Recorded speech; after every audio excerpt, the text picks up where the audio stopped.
A continuación van a poder ver el vídeo con el contenido de la exposición que se celebró el pasado año 2024 para que quede como recuerdo en la archicofradía y en los futuros archicofrades puedan conocer el trabajo que se realizó. Esta exposición se celebró del 13 al 22 de septiembre en el Círculo Mercantil e Industrial de Sevilla, con motivo de la celebración del 75 aniversario fundacional de nuestra hermandad, en el barrio de Heliópolis. Fue la primera vez en nuestra historia que acometíamos un trabajo de esta envergadura, donde debíamos trasladar gran parte de nuestro patrimonio al centro de Sevilla, más concretamente desde Heliópolis a la calle Sierpe, que es donde se encuentra una de las sedes del Círculo Mercantil, pero con el trabajo, el esfuerzo y el compromiso de la Junta de Gobierno, del comisario de la exposición, de nuestro equipo de Priostía y de muchos hermanos voluntarios, pudimos hacer realidad esta exposición y mostrar a toda la ciudad de Sevilla un poco más de nuestros 75 años de existencia. Doy gracias a Dios y a nuestros benditos titulares por habernos permitido celebrar esta efeméride. Muchas gracias a todos y espero que disfrutéis de la exposición. Oh dulce corazón de María, sed la salvación mía. Comienza aquí en el patio con esta que es la papeleta de sitio para la procesión extraordinaria que tendremos, Dios mediante, el próximo día 5 de octubre. En ella la hermandad ha recogido la patente de agregación, que era el documento que se entregaba a los primeros hermanos como recibí de su alta. En él observamos un hecho que es fundacional para nosotros. Aparece aquí un sacerdote celebrando la Eucaristía, es del siglo XIX, por eso aparece con una casulla de guitarra y mirando al altar. Y esto nos cuenta la historia del párroco de Santa María de las Victorias en París, que cuentan que tenía problemas de asistencia, no iba nadie a misa, y él un día, celebrando la Eucaristía, tuvo la inspiración de que el corazón de María le decía: conságrame tu parroquia y la salvaré. Él decidió organizar una consagración al corazón de María de su parroquia y ese día, milagrosamente, la parroquia estaba llena de fieles. Con ellos creó la primitiva archicofradía del Inmaculado Corazón de María. Esta archicofradía se fue extendiendo primero por el resto de parroquias de París y luego por toda Francia, de manera que aquí a España llega por Cataluña a mediados del siglo XIX, en el cual el padre Claret está recién ordenado. Y ahí empieza nuestra exposición en la siguiente sala.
En este primer bloque, que hemos llamado Protohistoria y Fundación 1807-1949, vamos a bucear en las raíces profundas de la hermandad, tanto las raíces devocionales como las raíces institucionales. Como decíamos, la Archicofradía del Inmaculado Corazón de María empieza a establecerse en la zona de Cataluña y ahí el padre Claret es un joven sacerdote que tiene dos pasiones. La primera, la misión, su vocación es la de ser misionero, ir de pueblo en pueblo evangelizando, y la segunda, su devoción a la Virgen, que va centrando en esta vocación del Corazón de María. De manera que entiende que se pueden unir, de manera que donde él misione, una buena manera de cohesionar a las personas que han sido evangelizadas en su misión, puede ser fundar la Archicofradía del Inmaculado Corazón de María. Funda la Congregación de Misioneros, les encarga esa misma tarea, que vayan realizando fundaciones de la Archicofradía del Inmaculado Corazón de María como forma de continuar su obra allá donde hayan ido. Y él dura poco en la congregación porque, como es conocido, es llamado a ser obispo de Santiago de Cuba.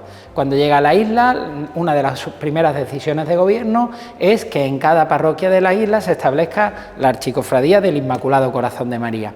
Y en una última época de su vida, como es sabido también, es llamado a ser confesor de la reina Isabel II, y un episodio de esta época, que es también conocido en Sevilla, pero que vamos ahora a documentar, es que se hizo hermano del silencio. De hecho, por eso, la Archicofradía de nuestro Padre Jesús Nazareno, conocida como el Silencio, nos ha cedido este cuadro al que rinden culto en la capilla de Jesús Nazareno de la iglesia de San Antonio Abad, y que cada 24 de octubre, que es el día del Padre Claret, es trasladada al altar principal para la celebración de la Eucaristía. Como les digo, el hecho de el alta de Hermanos del Silencio del Padre Claret en la Hermandad del Silencio es un hecho bastante anecdótico. Al parecer, la reina Isabel y su corte se presentan de improviso y solo están el capellán y el capiller, de manera que el capellán pide al capiller que vaya a avisar al mayor número posible de miembros de la Junta de Gobierno, y mientras van llegando, pues él va atendiendo la regia visita. Sin embargo, no da lugar a que se localice a ningún secretario, y los documentos para el alta de hermanos están bajo llave y no se puede acceder a ellos. De manera que la datación, la documentación que tenemos de ese hecho está en este libro, que es el libro de actas de la Archicofradía de Jesús Nazareno, en el cual se puede observar en esta página cómo hay una firma del secretario a mitad de la misma. Lo que viene antes es el acta de la Junta de Gobierno celebrada el 31 de octubre, y a continuación se realiza el siguiente inciso: también certifico que en el mes le tuvimos el honor de que nos visitara nuestra hermana Su Majestad la Reina Isabel II y su corte, haciendo grandes alabanzas de todo. Donó 2000 reales y se hizo hermano su confesor, el señor obispo reverendo Antonio Claret, que dio una limosna de entrada de 200 reales. Lo recibió el hermano, el señor Díaz y don Carlos Cruz. Ahí el secretario está indicando que no pudo ser él el que recibiera de hermano, e indica a los hermanos que asistieron al acto. Y termina con una frase muy sevillana, dice: a su fin la mesa todos y muchos hermanos, que dio tiempo para que el servidor les avisara. O sea que terminaron como solemos terminar las cosas en las hermandades. Bien, el padre Claret pasa por Sevilla, pero no realiza fundación. Sus hijos, los misioneros claretianos, los misioneros hijos del Inmaculado Corazón de María, sí llegan a Sevilla para establecerse en 1907, y después de diversas vicisitudes, el cardenal Almaraz les da la capilla de Santa María de Jesús de la Puerta de Jerez y les construye la casa, que actualmente es el Consejo de Cofradía, para que establezcan la primera comunidad. De esa comunidad, hoy extinguida, tenemos aquí expuestos dos documentos que nos hablan de una primera fundación de la Archicofradía en la Puerta de Jerez. Este es el documento de la crónica, que es un documento que hacían y hacen los misioneros, donde a modo de diario van anotando sus iniciativas pastorales. Concretamente este del año 1915, en su apartado cuarto dice: en el mes de octubre se celebró con toda solemnidad la novena del Corazón de María, quedando canónicamente establecida en nuestra iglesia la Archicofradía. Este es el primer dato que tenemos de la Archicofradía del Inmaculado Corazón de María establecida en Sevilla. En el otro lado de la vitrina tenemos expuesto otro documento propio de esa casa, que es la memoria. La memoria es un documento que elaboran los misioneros cuando tienen capítulo para mostrar al resto de la orden lo que están realizando. Concretamente en la página anterior a la expuesta aparece un 1 Archicofradía, apenas se abrió al culto la capilla del antiguo seminario que fue. Y aquí aparece: en mayo de 1915 se pensó en la Archicofradía y se celebró en octubre del mismo año, y ya narra un poco la vida pastoral que había en torno a esa Archicofradía. Estos documentos, por tanto, son propios de la congregación, nos lo han cedido para la ocasión, pero igualmente la congregación conserva otros dos documentos que ya son propios de esa Archicofradía. Aquí tenemos el registro de hermanos del año 1925, donde aparecen 377 nombres de mujeres, y el libro de ingresos y gastos, el libro de cuentas, el libro de administración. Bien, Precisamente por ser solo mujeres, nos cuenta la memoria que no se pudo establecer con todas las formalidades, con reglas, con junta de gobierno, porque las normas canónicas del tiempo impedían a las mujeres acceder al gobierno de instituciones de este tipo. Por tanto, podemos entender que esta archicofradía, que es nuestro precedente más cercano, se trata de una fundación sin personalidad jurídica, puramente al calor de los misioneros. Igual que un cardenal les dio la casa, otro cardenal, el cardenal Segura, se las quita, pero ellos ya habían fundado en el barrio de Heliópolis. En este barrio sí quieren realizar una fundación ya con todos los parabienes legales y llevan adelante un expediente ante Palacio Arzobispal, del cual el arzobispado nos ha cedido estos 3 documentos a modo de ejemplo.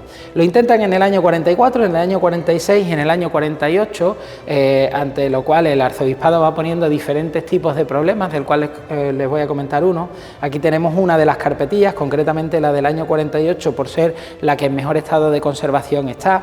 Tenemos una de las solicitudes manuscritas, concretamente de Mariano Mediavilla, de 1 de marzo de 1947, porque son varias, ¿no?, la correspondencia que se cruza el arzobispado con los misioneros. Y tenemos por fin el decreto. Este es el documento del que estamos celebrando la efeméride del 75 aniversario, suscrito por don Tomás Castrillo, vicario general de la diócesis en aquel entonces. El 28 de septiembre de 1949 aprueba los estatutos de la Archicofradía del Inmaculado Corazón de María, hoy conocida como Hermandad de la Misión.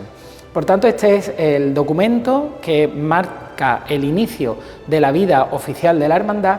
Y les decía que había varios motivos por los cuales este expediente se iba paralizando. Uno de ellos, que hoy día nos puede parecer bastante naif, es que exigía al arzobispado que se presentaran 2 copias de los estatutos, una para que quedara incorporada al expediente y otra para que rigiera los destinos de la hermandad. Como digo, esto nos puede parecer hoy bastante naif desde nuestro punto de vista, pero entonces suponía escribir a mano 2 veces los estatutos. Concretamente, se hizo evidentemente, y la copia que se devolvió a la hermandad la tenemos aquí expuesta. Los primeros estatutos de nuestra hermandad, los que habían sido aprobados en ese decreto de 28 de septiembre de 1949. Este podríamos considerar que es el primer documento de la hermandad, pero anterior en el tiempo es este libro de actas, donde la primera acta es de 15 de octubre de 1948, porque a la vez que se iba tramitando el expediente, los misioneros, concretamente Mariano Mediavilla, iba formando el grupo de seglares que iban a dar vida a la archicofradía una vez fuera aprobada. Bien, de todo el estudio que se ha hecho en torno a esta efeméride, que ha cristalizado en un libro que se va a presentar en los próximos días, hemos conocido la existencia de aquellos documentos que ignorábamos hasta la actualidad, hemos conocido el tema del registro y del libro de administración, hemos conocido la datación exacta de nuestro estandarte. De todo lo que tenía la Archicofradía del Inmaculado Corazón de María de la Puerta de Jerez, los misioneros lo único que nos trasladan es este estandarte. Y digo que se ha podido datar porque en el año 1929 existen multitud de apuntes de donativos para la ejecución del estandarte. Bien, ¿por qué en 1929? En 1929 se celebra en Sevilla, como es sabido, la Exposición Iberoamericana y al calor de ese acontecimiento la Iglesia organiza un congreso mariano que divide en congresillos de distintas advocaciones.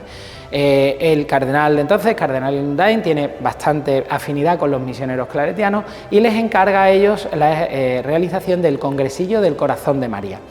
Ese congresillo va a acudir archicofradías de toda España y concluirá con una procesión con los estandartes. Entonces, ignoramos si la archicofradía, que había sido fundada unos 14 años antes, no tenía o tendría un estandarte de escasa calidad, que deciden realizar esta gran obra.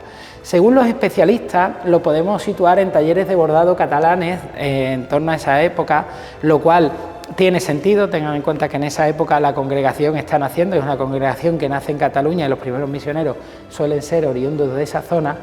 Y en ella, en Cataluña, en 1929, ocurre que el arte modernista es el predominante. Hay que tener en consideración que, por ejemplo, la Sagrada Familia de Gaudí está en su primera época de construcción vista desde una perspectiva histórica, ¿no? Y aparecen aquí elementos modernistas, el lazo que va recorriendo la composición, va anudándose, desanudándose, enrollándose, la inclusión de elementos vegetales y florales y la inclusión de tipografía con el título completo que entonces tenía la hermandad. Todos son elementos que nos pueden resultar extraños desde la estética barroca que estamos acostumbrados en las cofradías de Sevilla, no aparecen volutas ni este tipo de decoraciones. Bueno, pues este estandarte va a tener para nosotros evidentemente un valor sentimental indudable por ser lo único que nos queda de aquella archicofradía inicial sevillana, pero también va a tener un valor estético, como vamos a ir viendo también a lo largo de la exposición, pues es el enser en el que José Manuel Bonilla se ha inspirado posteriormente para imprimir ese estilo modernista a toda la cofradía.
En este segundo bloque, que hemos llamado Hermandad de Gloria 1949-1987, vamos a ver la vida que la hermandad tiene en ese periodo. Una vez aprobadas las reglas tenemos dos problemas. El primero, el paso. El primer año, 1950, se soluciona provisionalmente solicitando un paso prestado, pero ese mismo año se consigue una generosa donación de la duquesa viuda de Almodóvar del Río, que dona 15.000 pesetas y se le nombra presidenta mayor honoraria vitalicia. Y el año 51 se estrena ya el paso que preside esta exposición en el patio del Círculo Mercantil e Industrial y que prácticamente ha llegado hasta nosotros sin apenas cambios. Para el segundo problema, una nueva imagen, en los primeros años se está dando culto a una imagen de serie, una imagen de Olot, que evidentemente los archicofrades entienden que es una situación transitoria. La hermandad realiza una serie casi de castings entre distintos escultores y finalmente se decide por Rafael Barbero, que es un escultor granadino afincado en Sevilla, que en esta época está haciendo una gran producción para las hermandades, pero siempre en pequeño formato, ángeles, profetas, evangelistas, pero la única imagen titular que realiza es el Inmaculado Corazón de María de Heliópolis, que para todos los archicofrades que hemos venido después es la gran realización, el gran acierto, y es cierto que es una imagen que en el mundo de lo claretiano pues ha tenido también mucho éxito, ¿no? Prácticamente todas las casas claretianas alrededor del mundo tienen alguna reproducción pictórica o fotográfica de nuestra imagen. Bien, tenemos esta hermandad y empieza a funcionar. Aquí tenemos como curiosidad la cruz de guía, que aunque no es de esta época, en la conformación actual, sí, desde los años 80 ha presidido siempre nuestra procesión de gloria, lo cual es una situación realmente extraña entre las cofradías de gloria de Sevilla, que suelen abrir su estación o su procesión con una cruz alzada. Aquí tenemos documentos que nos hablan de esta época, tenemos este curioso anuncio de la exposición que se hizo con la imagen antes de ser bendecida precisamente aquí en la calle Sierpes, o este contrato de ejecución de la parihuela del paso. En esta época la archicofradía está dividida en coros, tenemos el coro de hombres, el coro de mujeres, cada uno con su bandera para la procesión. Concretamente aquí hemos restaurado, porque actualmente están en desuso, la bandera del coro de infantes del Corazón de María, o sea, de los niños de la cofradía. Aquí tenemos este expositor también, el ajuar de la Virgen, que al no ser una imagen de vestir es bastante exiguo, fundamentalmente su diadema o su aureola. Aquí tenemos la de salida de Seco Velasco de plata dorada, o esta de diario. Tenemos marchas que han sido dedicadas a la imagen, esta de Pedro Morales y esta de Joaquín Draque, y tenemos un par de escapularios. En esta época el escapulario tiene gran trascendencia. En general, en las archicofradías del Corazón de María es un elemento importante que portan los hermanos a modo de identificación. En nuestra hermandad, al irnos sevillanizando, pues se ha ido sustituyendo por las actuales medallas, pero mantenemos, aquí tenemos el más antiguo que se conserva y el que actualmente se utiliza, para dos cuestiones. Primera, lo lleva prendido la imagen el día de su procesión, y segunda, se impone a los hermanos en el acto de juramento para que obtengan las gracias e indulgencias que tiene agregadas. Aquí ya tenemos una bandera posterior, la bandera blanca, que para nosotros es muy significativa, puesto que durante toda esta época y hasta la ejecución del bacalao, ya en época mucho más reciente, era la insignia que nos representaba corporativamente, salvo en la procesión del Corpus Christi de la Catedral, debido a la dificultad de traslado que presenta el estandarte de la Archicofradía de la Puerta de Jerez. También posteriormente ha servido para cubrir los féretros de los hermanos mayores y hermanos de honor de nuestra hermandad cuando han fallecido. Aquí tenemos algunas representaciones pictóricas de nuestra titular. Esta nos la ha cedido el Consejo de Cofradías, el cartel de Glorias de 2006, donde se conoce que es una imagen especular. El autor, que es Adrián Picón, ha querido no representar a la imagen, sino el reflejo de la imagen en un espejo, por eso aparece invertida. Y tenemos un par de representaciones más. Esta de Daniel Bilbao, que ha sido el director de la Escuela de Bellas Artes muchos años, y esta de Javier Jiménez Sánchez Dal, a modo de ejemplo de esas múltiples representaciones que la imagen ha tenido a lo largo de los años. También tenemos algo de ajuar litúrgico de esta época, como esta casulla de guitarra y las dalmáticas a juego que se utilizaba en los cultos internos, con el Corazón de María bordado, algún ajuar como el manípulo, que es un elemento que ya ha caído en desuso desde el Concilio Vaticano II. E igualmente en esta vitrina tenemos dos elementos muy curiosos. Este cáliz que conserva la parroquia fue regalado por la Archicofradía al padre Mariano Mediavilla, posiblemente en agradecimiento de toda la tramitación ante Palacio Arzobispal de la erección canónica y con motivo de sus bodas de oro sacerdotales, como aparece en una inscripción que está en la base del mismo. Y tenemos el Nazareno de plata. En los años 80 el Consejo de Cofradías daba unos premios cofrades anuales, y concretamente la hermandad lo obtuvo por la formación que se hacía de los nuevos hermanos. Tenemos un escudo que iba en esta época en el frontal de los faldones del paso, el proyecto de José Manuel Bonilla del año 84 para las medallas corporativas. Y en toda esta época, cuando se observan las actas de la hermandad, se leen con detenimiento, se llega a la conclusión de que estos archicofrades heliopolitanos tienen una preocupación en la cabeza. Están observando cómo en toda Sevilla las hermandades de gloria, algunas de ellas con imágenes barrocas de gran mérito y con mucha antigüedad, están decayendo a pasos agigantados. Y sin embargo, las hermandades de penitencia están viviendo el proceso contrario. Son cada vez más numerosas, tienen cada vez más hermanos y están en franco crecimiento. Entonces tienen la intuición de que para conservar la devoción al Inmaculado Corazón de María en Heliópolis sería necesario agregarle una cofradía de penitencia. Con esta idea, que se va desechando por las dificultades que conlleva, en los años 80 suceden varias circunstancias. Se nos regala la Virgen del Amparo por Gabriel Solís, se nos dona también la imagen de San Juan Evangelista por parte de la Hermandad de Jesús Despojado, y la hermandad inicia un Vía Crucis los Viernes de Dolores en torno al Cristo que existía en la parroquia, este Cristo de Olot, un Cristo de serie que había sido regalado a la parroquia por una familia en recuerdo de una misión que se celebró en la misma en el año 1950. Ese es el motivo por el cual todo el mundo lo conocía como el Cristo de la Misión.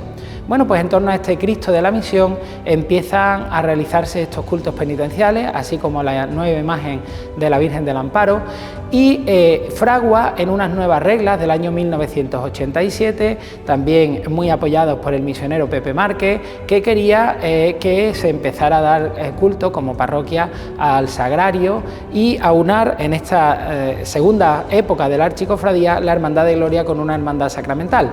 Siempre se pensó que era un paso intermedio hasta alcanzar el objetivo que tenían estos archicofrades de llegar a ser también hermandad de penitencia. Bien, igual que los primeros archicofrades entendían que una imagen del Corazón de María de Olot no tendría éxito en Sevilla, estos archicofrades de los años 80 también entendían que con un Cristo de Olot no tendría éxito esa hermandad de penitencia, además, como ven, de tamaño académico. Por tanto, la juventud de la hermandad aquí tiene mucho peso y se encarga de contactar con el entonces joven estudiante de Bellas Artes, José Manuel Bonilla Cornejo, que posteriormente va a ser el gran factotum de la estética y de la mayoría de los enseres de la hermandad, que presenta este boceto para un nazareno. Este boceto en poliéster del año 84 es aprobado y en las reglas del 87 se incorpora el Cristo de la Misión como titular, pero en el año 88 es sustituida por esta nueva imagen. Ese es el origen de que, aunque tenemos un nazareno, nosotros no lo llamamos Nuestro Padre Jesús de el Gran Poder, de Pasión, como suele ser habitual en las hermandades de Sevilla, sino que lo llamamos Santo Cristo de el Calvario, la Buena Muerte, como es habitual entre los crucificados, en honor a nuestro primer titular, el Cristo de la Misión crucificado.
En este tercer bloque, que hemos titulado Hermandad Sacramental 1987-2007, vamos a ver toda la evolución que ocurre desde la aprobación de esas reglas que hemos comentado del año 87 a la aprobación de las reglas en 2007.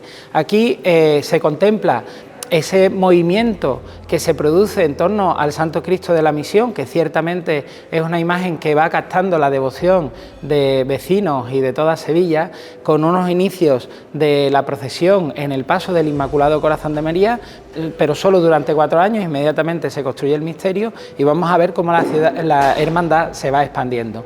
A su vez vamos a ver algunos enseres que, aunque no son de esta época, están relacionados con nuestro culto sacramental y por eso los hemos querido incluir en este bloque.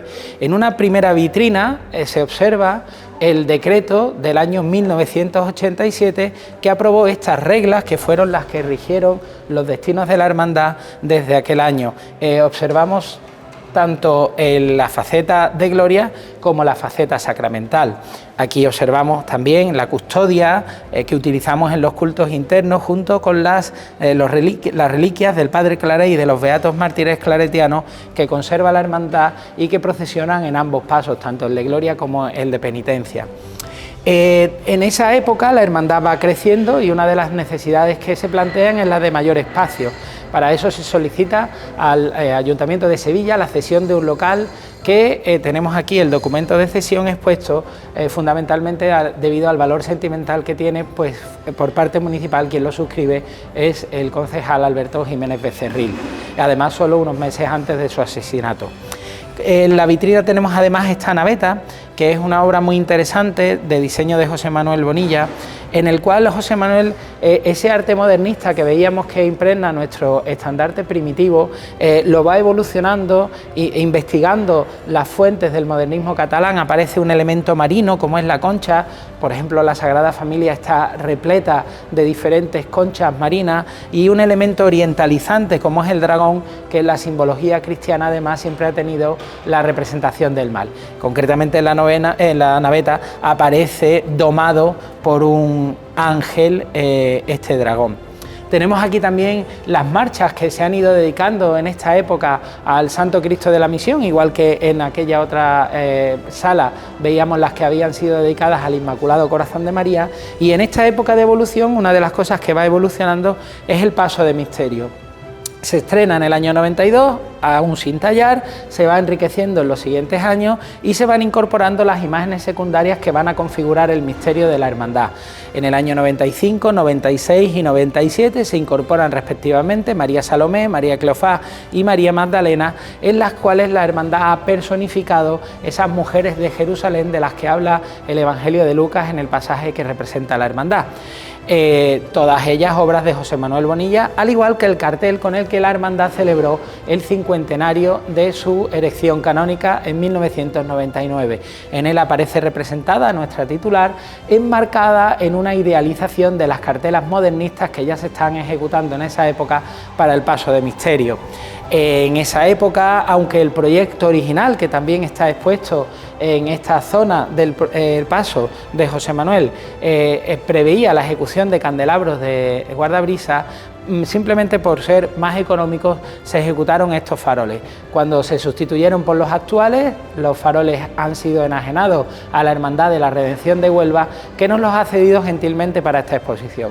Con ello hemos conseguido reproducir esta estética, que es la que durante todos estos años tuvo el paso de misterio, con los faroles, con estas esquinas que también están en desuso, puesto que han sido sustituidas por las bases de los nuevos candelabros, y estos arcángeles que siguen utilizándose y que están en la base de la trasera en la actualidad.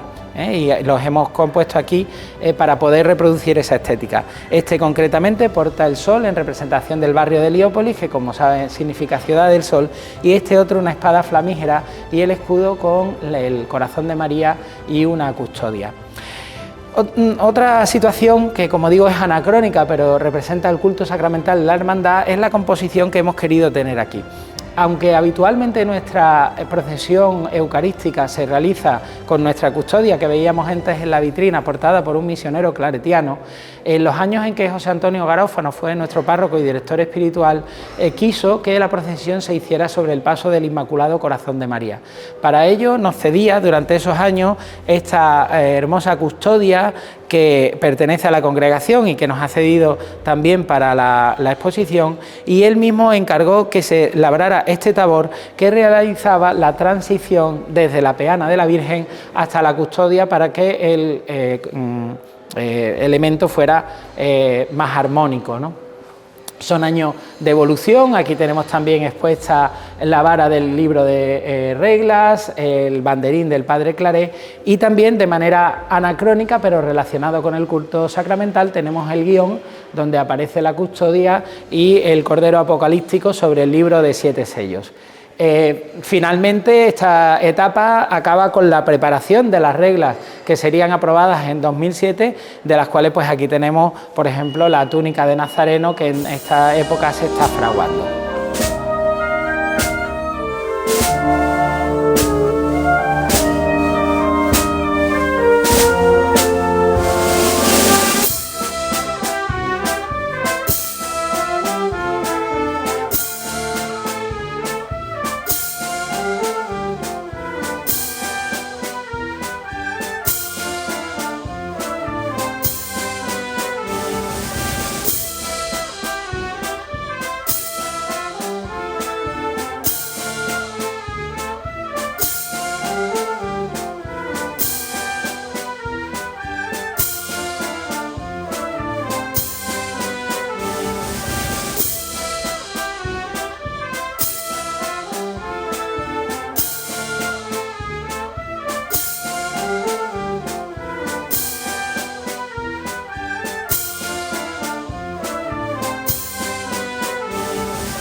En este último bloque, que hemos titulado Hermandad de Penitencia 2007-2024, vamos a exponer un poco la situación actual de la hermandad, ¿no? La hermandad que somos hoy día, la Hermandad de la Misión, que ya conoce toda Sevilla. En ella tenemos ya las tres facetas de Hermandad de Gloria, Hermandad Sacramental y Hermandad de Penitencia, en virtud de este decreto del cardenal Carlos Amigo. De hecho, de los tres es el único que firma el titular de la diócesis y no su vicario, y fíjense la curiosidad de que está firmado el día 25 de diciembre, día del nacimiento del Señor, cuando el del año 87 estaba firmado el día 25 de marzo, día de la Encarnación.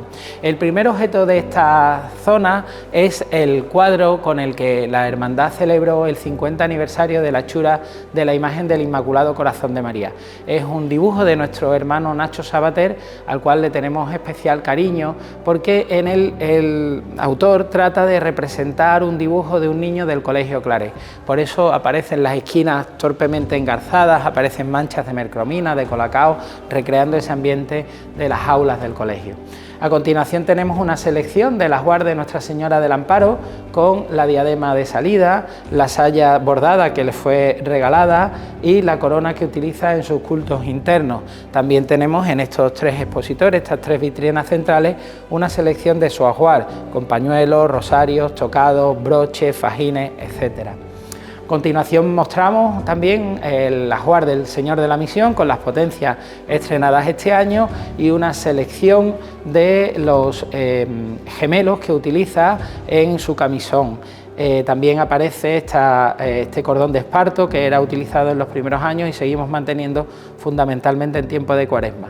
En esta vitrina también se observa el nimbo de salida de San Juan. En esta esquina tenemos una selección de dibujos de nuestro hermano Pepillo Gutiérrez Aragón. Como es conocido, el primer dibujo cofrade que él realizó es el del cartel del 25 aniversario del Santo Cristo de la Misión, y posteriormente lo ha representado más veces. Aquí tenemos una de una colección particular y otra que le encargó la hermandad como diseño de la papeleta de los nazarenos del Viernes de Dolores, y también este delicioso dibujo que pertenece a la hermandad de Nuestra Señora del Amparo. También corresponde al ajuar del Señor de la Misión su magnífica túnica bordada, diseño de nuestro hermano José Manuel y ejecución de su hermana Ana, que es una excelente bordadora, que regalaron ellos a la corporación, y que es un poco la imagen que se ha ido ya consagrando del Cristo de la Misión en su procesión.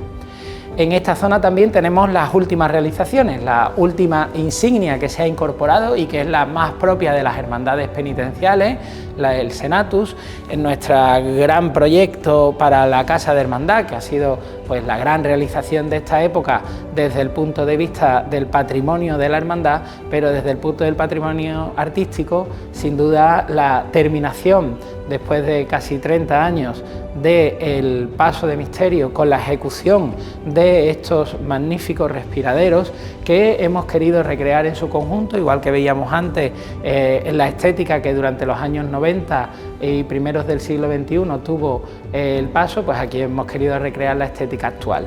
Toda esa evolución de José Manuel Bonilla del arte modernista a partir de las raíces que veíamos en nuestro estandarte primitivo y la evolución que veíamos a través de la naveta, aquí se desborda en este mundo de flora, de fauna, de animales mitológicos, de tipografía que va recorriendo todo el paso, de lazos que se entrelazan, que salen incluso, yo puedo pasar mis dedos detrás y los lazos vuelan por fuera del respiradero, ¿no? En la última zona de la exposición tenemos esta selección de los carteles que en los últimos años está encargando la Archicofradía para el anuncio de la Cuaresma en Heliópolis, y se está optando por firmas de arte de pintores sevillanos contemporáneos, con lo cual estamos consiguiendo una colección de cierto mérito. Tenemos también esta Dolorosa, que es una donación reciente de una familia de la hermandad, y que en todo el trabajo de estudio, de investigación, de inventario que se ha hecho en torno a la efeméride, los expertos la han atribuido a Cristóbal Ramos, con lo cual su datación se iría al siglo XVIII y se trataría del enser más antiguo y posiblemente de más valía de la Archicofradía. Concluye la exposición con el cuadro, el cartel anunciador y el logotipo de la efeméride que estamos celebrando. En el cartel, el autor Manuel Mena Bravo ha querido representar la iconografía renacentista de la Virgen con el niño y San Juanillo, que suele representarse como un niño pastor con una vara. Bueno, pues ese niño pastor ha sido sustituido por un niño nazareno de nuestra hermandad y yo creo que ha sido capaz de captar perfectamente la esencia de la archicofradía, esa intuición que veíamos de los primitivos archicofrades de que debíamos convertirnos en una hermandad de penitencia para poder conservar la devoción y el culto al Inmaculado Corazón de María en Heliópolis. En estas representaciones suele haber un fondo idealizado, que en este caso es la ciudad de Sevilla y nuestra sede canónica. También en la flora aparecen representadas las tres facetas de la hermandad: las espigas como hermandad sacramental, las flores de pasión y los cardos como hermandad de penitencia y las rosas y azucenas como hermandad de gloria. El logotipo lo debemos a Nacho Sabater igualmente y se trata de una composición digital absolutamente contemporánea en el cual todos los colores, todas las formas gozan de una significación que engloba lo que estamos celebrando. Bueno, pues hasta aquí llegaría, ¿no?, este recorrido virtual por la exposición que hemos celebrado desde el día 13 al 22 de septiembre de 2024 para celebrar la efeméride del 75 aniversario de nuestra corporación. Muchas gracias.